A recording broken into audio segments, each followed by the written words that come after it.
Morena, I'm Warren Grigsby. I'm a research leader here in Rotorua, and I'm also the science program leader for an MBI funded program to develop a New Zealand bark biorefinery platform based around bark.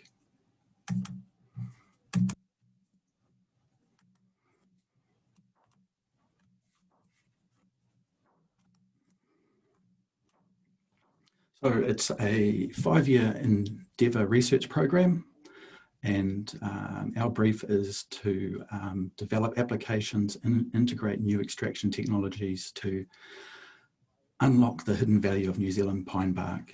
It's just over $2 million per annum over that 5-year period, and our focus is to develop new co-products and applications for bark.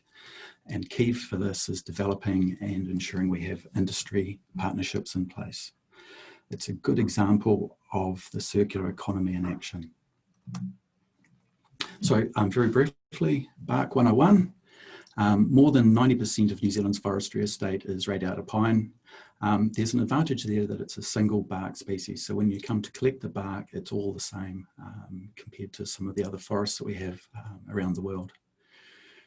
Bark protects with unique attributes, and we want to unlock some of those attributes from the bark. So there's antioxidant activity, UV absorbing activities, antimicrobial, and bark has a waterproofing role as well. Bark contributes around about 5% of the tree mass, and as we know, not all bark is created equal. There's physiological differences, chemical differences, and you see that in the stem bark, where you go from chunky bark at the bottom of the tree to stringy bark at the very top of the tree. In New Zealand, there's lots of opportunities to capture bark and create value or from volume of that bark. Currently, a lot of the bark is lost during harvest and log recovery, but you can see from some of these numbers, there's still a lot of bark on a green tonne basis available in different places that we can access. So valuing bark, it really is an opportunity. Currently valued at around about $25 a green tonne.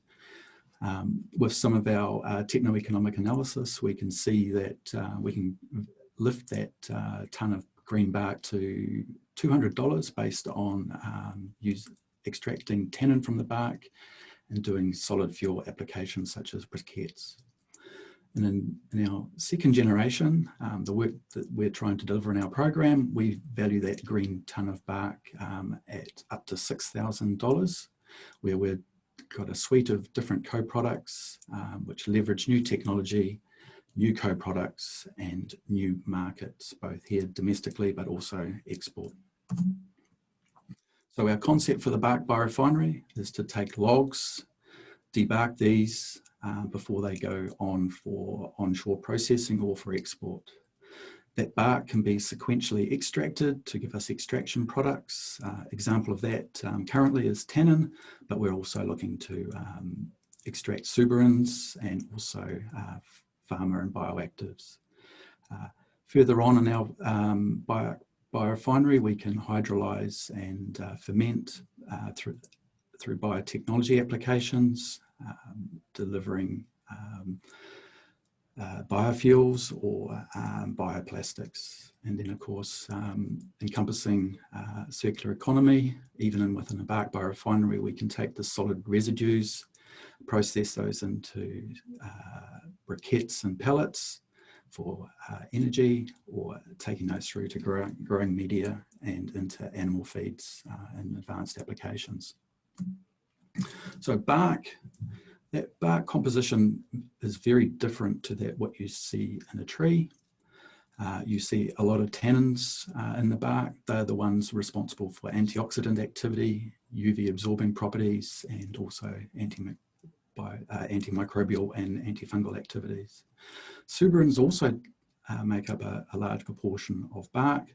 They're the hydrophobic components responsible for waterproofing the tree, keeping water inside, but equally water outside the tree. So if we consider the sustainability of using a whole bark in a process, we can create some value. So in our Generation 1 bark biorefinery using existing technologies, we see applications in energy and tannin products.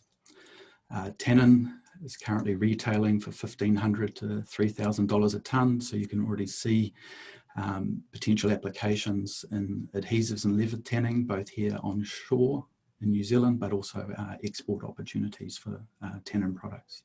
We also see solid fuel applications through briquetting and pellets.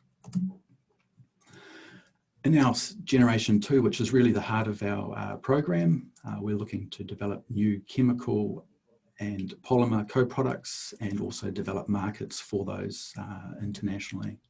So when we go around in our full circle, we see that we can take bioactives and farmers as very high value extractives from bark.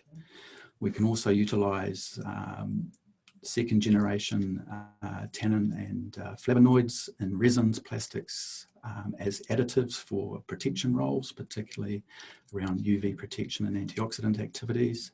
We can still use the bulk tannins and industrial chemicals.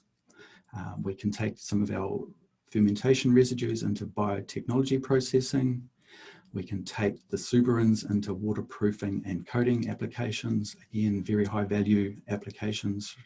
We're looking at thousands of dollars per kg, and we can also deliver those hydrophobic materials into polymer systems with energy and solid fuel applications for the residues. Some early stage progress that we're doing. We've already moved from lab to pilot scale to commercial scale supercritical carbon dioxide extractions of bark, progressing from kilograms through to tons. So we've already done a ton scale trial extracting bark waxes, where the yields from the bark are typically around about 5% for those bark waxes. Those bark waxes can be used as natural water repellents, and we've got some examples coming through where we're using these in paper, textile and leather coatings as water repellents.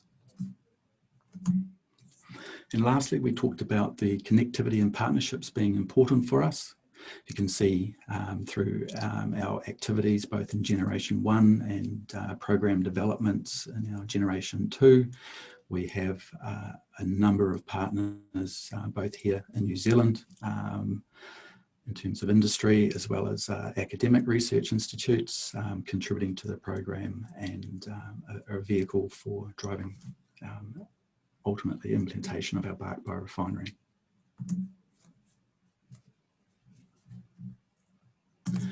With that, I'd like to conclude and look forward to your questions and question time.